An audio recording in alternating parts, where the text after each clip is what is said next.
reste rien, porte le nom de celui qui a habité ces lieux au XXe siècle. Pourtant, aujourd'hui, son histoire est encore trop peu méconnue. Son arrière-petit-fils compte bien y remédier. Le reportage de Thierry Chapuis. Au bout de la route forestière des Cryptomériens commence un sentier bien connu des randonneurs de l'Ouest. Celui qui mène à l'îlette qu'on appelle à tort Alcide au lieu d'Alcippe. C'est en vérifiant les archives et la date de naissance, c'est là que me l'a appris, il appelle Alcippe. Donc pour moi c'était une erreur. On n'était pas trop informés aussi. Moi-même, en tant qu'enfant, nous n'étions pas informés. Mais donc, aujourd'hui, je vais rectifier un petit peu sur l'orthographe Alcide pour repasser à Ilette Alcippe. C'est donc René Grimaud qui va nous emmener sur les pas de son arrière-grand-père, Vincent Alcippe Klein. Ce sentier, il le connaît mieux que personne. Avec son association et l'ONF, il l'a mis en valeur. Il en connaît tous les secrets. Là, ici, là, nous sommes en plein sur le lieu où ils distillaient les géraniums. Parce que toutes ces régions-là étaient plantées de géraniums jusqu'à la ligne démoniale là-haut. Le machine de géranium tombe là. Regarde la cheminée. Hein. Tu vois la cheminée? La machine repasse là-dessus. Ah ouais.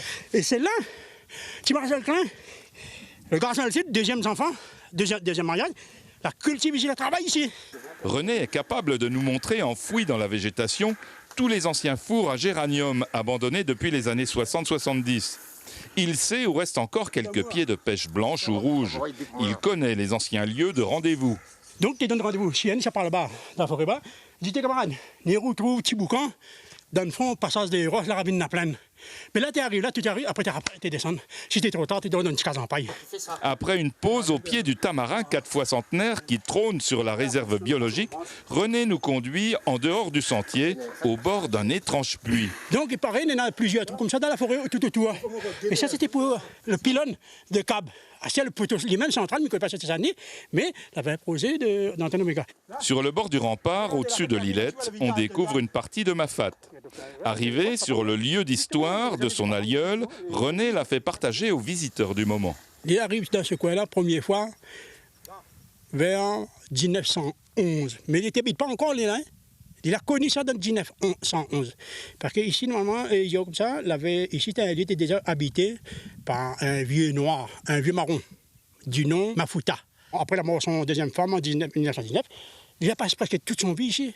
Il était ici, il était sur les animaux, il y avait poules, il y avait fêtades, il était sur un peu le mouche ici. Et il était sur les bons peu cochons, il paraît. Parce que vous allez voir ça, tout le tour là. Ça t'est entouré, ça. Alcippe est mort dans son lit en 1944. La légende raconte qu'un esprit rôde encore sur l'îlette, celui de Mafuta, dont Alcippe se serait débarrassé dans de mystérieuses circonstances.